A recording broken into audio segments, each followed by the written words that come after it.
నడికట్టుకొని నీ నడుమున దాన్ని కట్టుకొనుము, నీళ్లలో దాన్ని వెయ్యకము. కావున యెహోవా మాట చెప్పున నేను నడికట్టు ఒకటి కొని నడుమున కట్టుకుంటుని. స్టోరీ అనండి అందరూ. ఒక కథ చెప్తున్నాడు, ఒక సంఘటన ఇస్తున్నాడు అహీజ్కీల్కి. అబ్బాయి, ఒక నడికట్టు, మన భాషలో బెల్ట్ ఒకటి కొను నీవు ఒకటి కొనాలి. నడికట్టుకొని దాన్ని నీ నడుము గట్టిగా కట్టుకో.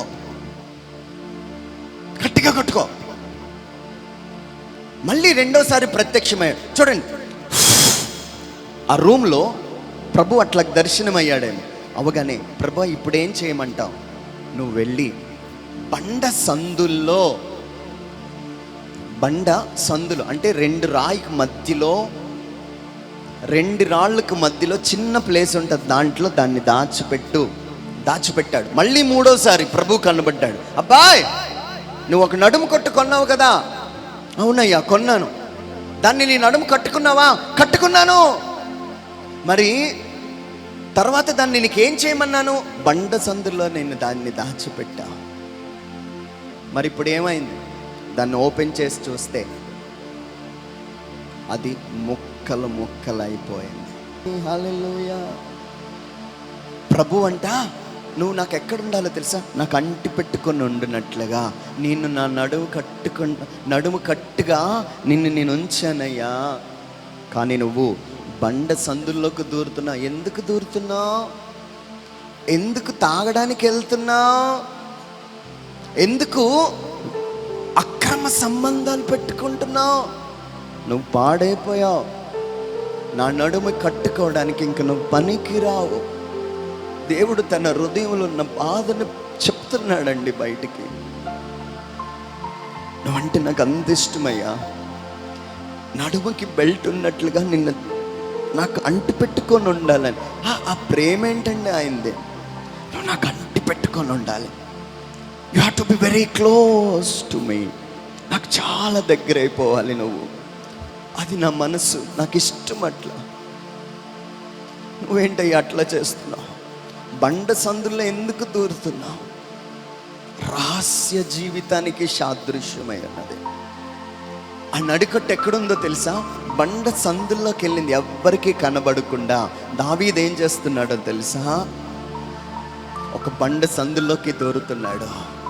రాజే, దేవుని యుద్ధాలు చేసేవాడే, దేవునితో సహవాసం ఉన్నవాడే, నడుమునకు కట్టిన నడికట్టుగా ఉన్నవాడే ఒక అమ్మాయిని చూసి బండ సందుల్లో దూరుతున్నాడు, తాగుతున్నాడు. నడికట్టు పాడైపోయింది. ఈరోజు ఇక్కడ కూర్చొని వాక్యం వింటున్న బిడ్డలందరితో మాట్లాడుతున్నాను. నిన్ను దేవుడు ఎందుకు కొనుక్కున్నాడటండి? అక్కడ రాయి, ఒక నడికట్టు కొనుక్కో. ఎందుకు కొనమని చెప్పాడో తెలుసా? దేవుడు తన రక్తంతో మనందరినీ కొన్నాడు. నువ్వు సాధారణమైన బిడ్డవు కాదు, నేను కొనుక్కున్నాను. ఎందుకు కొనుక్కున్నావు ప్రభువా? నువ్వు నాకు దగ్గర ఉండాలయ్యా, నాకు చాలా దగ్గరగా ఉండాలి. కానీ నువ్వు బండ సందుల్లో దూరుతుంటే నువ్వు పాడైపోతున్నావు. దావీదు ఏం చేశాడో తెలుసా? దేవుని నడుకట్టుగా ఉన్న ఆయన పాడైపోవడం మొదలు పెట్టాడు. బండ సందుల్లో రహస్య జీవితానికి సాదృశ్యమై ఉన్నది.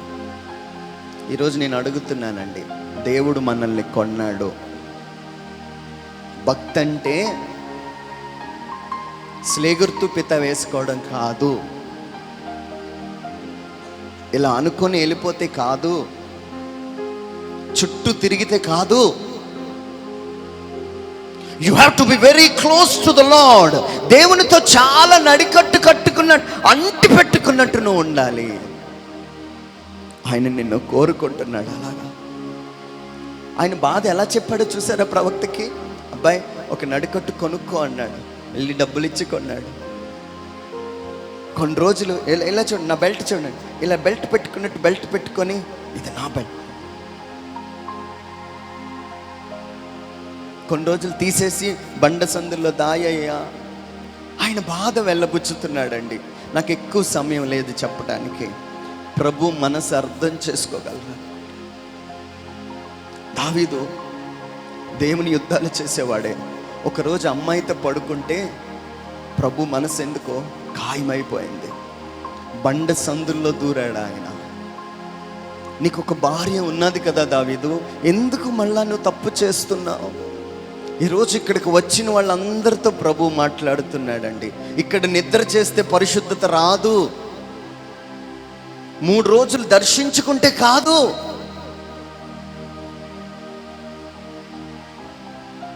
నువ్వు ఆయనకి దగ్గరగా ఉన్నావా? ప్రార్థనలో దగ్గరయ్యావా?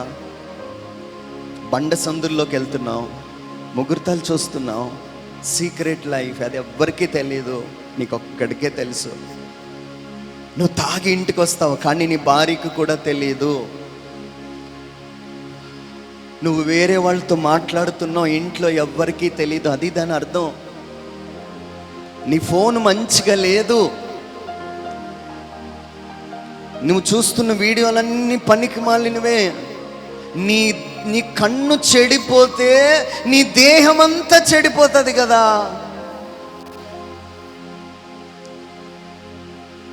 బండ సందుల్లోకి వెళ్ళిపోయావు. పట్టుత్వాన్ని కోల్పోయిందండి, పట్టుత్వాన్ని అది ప్రవక్త చూడగానే అది పాడైపోయి ఉన్నదంట, పాడైపోయి ఉన్నది.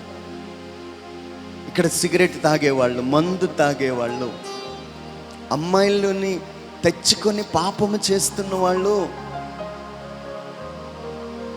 నేను ఒక మాట చెప్తాను, దేవుడు నిన్ను కొనుక్కున్నది ఎందుకోసమో తెలుసా? నడికట్టు కట్టుకున్నట్లుగా మనందరము ఆయనకు అంటి పెట్టుకొని ఉండాలి. యెహెజ్కేలు గ్రంథము 9వ అధ్యాయంలో నేను కొన్ని విషయాలు చదువుతున్నాను, 8వ అధ్యాయంలో నేను చదువుతున్నాను, వినండి. నరపుత్రుడా, ఒక గోడకు కన్నము త్రవ్వి అని ఆయన నాకు సెలవు ఇవ్వగా, నేను గోడకు కన్నము తవ్వినంతలో ద్వారం ఒక్కటి కనబడను. నేను లోపలికి వచ్చి అక్కడ వారి ఎట్టి హే క్రిములు చేయుచున్నారో చూడుమని ఆయన నాకు సెలవియ్యగా, నేను లోపటికి పోయి చూచి తిని. Praise the lord.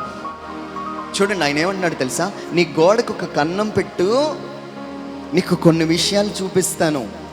లోపట ఎంత హేయ క్రియలు జరుగుతున్నాయో నీకు తెలియపరుస్తానయ్యా. లోపటి కన్నం పెడితే ఒక ద్వారమే కట్టేసుకున్నావు, ఒక ఇల్లుగా మారిపోయావు, శాతాను క్రియలుగా మారిపోయావు. నువ్వు దేవుని ఆలయమై ఉన్నావుగా, ఆయన అంటి పెట్టుకొని ఉండడానికి నేను ఉంచుకున్నాడు. కానీ అయ్యా నీకు ఇట్రా, నువ్వు నీతో ఒక మాట మాట్లాడాలి, గోడకి కన్నం పెట్టు. ఈరోజు ఇక్కడ కూర్చుని వాళ్ళందరితో మాట్లాడుతున్నానండి.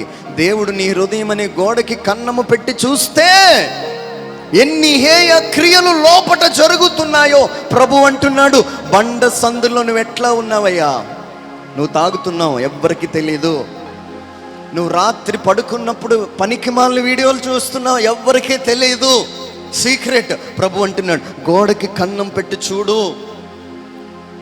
4 గోడల మధ్యలో మనం చేస్తున్న ప్రతి కార్యములు దేవుడు చూసేవాడుగా ఉన్నాడు. ఎందుకోసమో తెలుసా? నిన్ను కొనుక్కున్నాడు ఆయన, నీ మీద శ్రద్ధ కలిగిన వాడు ఆయన. హల్లెలూయా, హల్లెలూయా, హల్లెలూయా, హల్లెలూయా. ఈరోజు ఇక్కడ కూర్చున్న వాళ్ళందరికీ దేవుడు గోడకి కన్నం పెట్టినట్లు మన హృదయాన్ని కన్నము పెట్టి చూడగలిగిన వాడు ఆయన ఒక్కడే. నేనేమంటానో తెలుసా? నువ్వు పాడైపోక ముందే,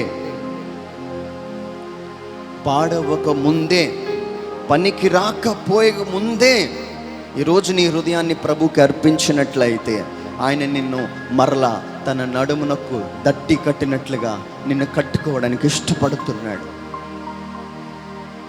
దాన్ని ఎక్కడ వేయద్దన్నాడు? నీటిలో వేయద్దన్నాడు. ఈరోజు నేను ప్రవచిస్తున్నాను, నీళ్లు పరిశుద్ధాత్మకి సాదృశ్యమై ఉన్నది. ఈరోజు నేను చెప్పే మాట ఏంటో తెలుసా? నీ నడుకట్టులన్నీ పరిశుద్ధాత్మ చేత అభిషేకించబడగలిగితే నిర్జీవమైనది జీవముగా చేయగలిగిన వాడు నా దేవుడు. హల్లెలూయా. ఏమండి, బైబిల్ గ్రంథంలో మొదటి అధ్యాయం మొదటి వచనంలోనే తప్పుందని చాలామంది మాట్లాడతారు. ఎందుకోసమో తెలుసా? భూమి నిరాకారముగా ఉండెను. వాళ్ళకి తెలియదు భూమి నిరాకారముగా ఎందుకు ఉన్నది. దేవుడు ఆకారముగానే చేసినట్లు యెషయా గ్రంథంలో రాయబడి ఉన్నది. కానీ అపవాది కార్యం వల్ల అది పాడైపోయింది. ఇటు చూడండి, నా వైపు చూడండి, ఇది ముగిస్తాను. పరిశుద్ధాత్మ దేవుడు 2 రెక్కలతో అల్లల్లాడుతున్నాడట. అప్పుడు ఆకారం లేని భూమి ఆకారముగా మారింది. ఈరోజు పరిశుద్ధాత్మ దేవుడు తన రెక్కలతో మీ కుటుంబం మీద అల్లల్లాడుతాడు ఆయన. హల్లెలూయా, గట్టిగా చెప్తాం హల్లెలూయా, హల్లెలూయా. నీ భర్త మీద అల్లల్లాడుతాడు ఆయన. ఎందుకోసమో తెలుసా? పాడైపోయిన భూమిని వదిలిపెట్టాడు ఆయన. ఆయనకు నువ్వు కావాలి. పాడైపోయిన దాన్ని వదిలిపెట్టకుండా ఉండాలంటే పరిశుద్ధాత్మ వేడి మనకు తగలాలి. తన ఏమండి, ఇటు చూడండి, నా వైపు చూడండి. కోడిగుడ్ని పైనుంచి ఫోర్స్ అప్లై చేస్తే పగిలిపోతుంది, లోపటి నుంచి అది తన్నుకొని వస్తే జీవంగా మారుతుంది. ఆమేన్, హల్లెలూయా, హల్లెలూయా. ఈరోజు అదే చెప్తున్నాను.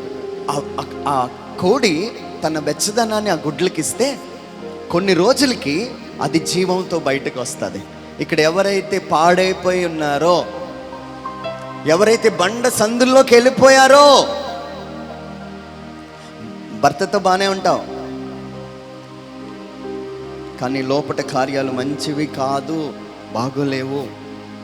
ఏమండి, నేను మెసేజ్ ప్రిపేర్ అవ్వను, దేవుడిచ్చిందే చెప్తున్నాను. చాలామంది సీక్రెట్ లైఫ్, మీ ఫోను లాక్ మీ భర్తకి తెలియదు, మీ భార్య ఫోన్ నీ భర్తకి తెలియదు, భర్త ఫోను భార్యకి తెలియదు. అట్లా ఉండకూడదు. నీ ఫోను నెంబరు నీ భార్యకి తెలియాలి, నీ భర్తకి కూడా తెలియాలి. సీక్రెట్ ఎందుకు మెయింటైన్ చేస్తున్నావు? బండ సందుల్లోకి వెళ్ళిపోయావు నువ్వు, బండ సందుల్లో ఉన్నావు, పాడైపోయావు. వండి ఒకవేళ ఇదే నీ ప్రార్థన అయితే దేవుడు తన వెచ్చదనాన్ని నీకు ఇవ్వడానికి సిద్ధంగా ఉన్నాడు. ఆమేన్ చెప్పాలి అందరూ కూడా. హల్లెలూయా. మీరు ఎలాగ వెళ్తారో తెలియదు. ఈరోజు వెళ్ళేసరికి ప్రభువా నీ వెచ్చదనం నాకు ఇవ్వు, పాడైపోయానయ్యా, షేప్ అవుట్ అయిపోయాను, నేను నిరాకారముగా ఉన్నాను, ఎవరికి పనికిరానిగా ఉన్నాను, నేను నీ ఆత్మశక్తి నన్ను తాకాలి ప్రభువా. అది ప్రార్థన. ప్రభువా నాకు పెళ్లి చేయ ప్రభువా, నాకు ఆస్తి కావాలి, ఇల్లు కావాలి. ఇది కాదండి. ఈ లోకంలో కొద్ది రోజులు ఉంటాం, ఆయన తిరిగి రాబోతున్నాడు. Praise the Lord. ఆయన వస్తానన్నాడు, వచ్చాడు, మరలా వస్తానన్నాడు, వస్తున్నాడు. ఆయన ఎత్తబడే సంఘంలో నువ్వు ఉండాలి, ఎత్తబడే సంఘంలో ఉండాలి. నీ లోయలల్లా పూడ్చబడాలి. రాజు వస్తున్నాడు, ఎదురు వెళ్ళే దమ్ము ఉండాలి. ఆదాము యావమ్మ ఎదురు వెళ్ళే దమ్ము లేదుగా. Get ready. ఈరోజు ఉదయం మండపేటలో వాక్యము, ఎన్నడూ చూడనంత ఆపదలు మీరు చూడబోతున్నారు. సిద్ధమైపోవాలి. Be prepare. తిని తాగిన రోజులు చాలు. ఏమండి, మన వల్ల మన బలహీనతలు బయటికి రావడం మన వల్ల కాదు. అమ్మాయితో మాట్లాడకూడదు అనుకుంటావు, మాట్లాడుతావు. అబ్బాయితో మాట్లాడకూడదు అంటావు, మాట్లాడుతున్నావు. తాగకూడదు అంటున్నావు, తాగుతున్నావు. కోపంగా ఉండకూడదు అంటున్నావు, కోపంగా ఉంటున్నావు. మరి ఏం చేయాలి? నేను అంటున్నాను, నేను లేకుండా ఏం చేయలేరని ఆయనే అన్నాడు. ఆయన పాదాలు పట్టుకొని ఉపవాసముతో కన్నీటితో ప్రార్థన చేస్తే, నేను ఒక్క మాట చెప్తాను, అచ్చం యేసు ప్రభులాగా మనం మారిపోబోతున్నాం. గట్టిగా చప్పట్లు కొడుతూ యేసయ్యను మహిమపరచు. ఆ వరుడు ఈ వధువు ఒకేలాగా ఉండాలి. నువ్వు పాడైపోకూడదు, బండ సందులోకి వెళ్ళొద్దు, సీక్రెట్ లైఫ్ వద్దు, ఏదైనా ఓపెన్ అయిపోవాలి. ఇక్కడ ఎంతమంది ఫోన్స్ ద్వారా పాడైపోయారో, స్త్రీ ద్వారా పాడైపోయారో, పురుషుడు ద్వారా పాడైపోయారో నాకు తెలీదు. కానీ ఒక్కటి నాకు తెలుసు, నువ్వెంత పాడైపోయావు నేను అడగను. మిగిలి ఉన్న నీ జీవితాన్ని ప్రభు నడుము కట్టుకు అంటుకునే రీతిలుగా ఉండాలి అంటే నువ్వు మరలా బాగుపడాలి. ప్రభు ఆ అవకాశం ఈరోజు ఇస్తున్నాడు. తన వెచ్చదనాన్ని మనకిచ్చి మనల్ని బలపరచబోతున్నాడు.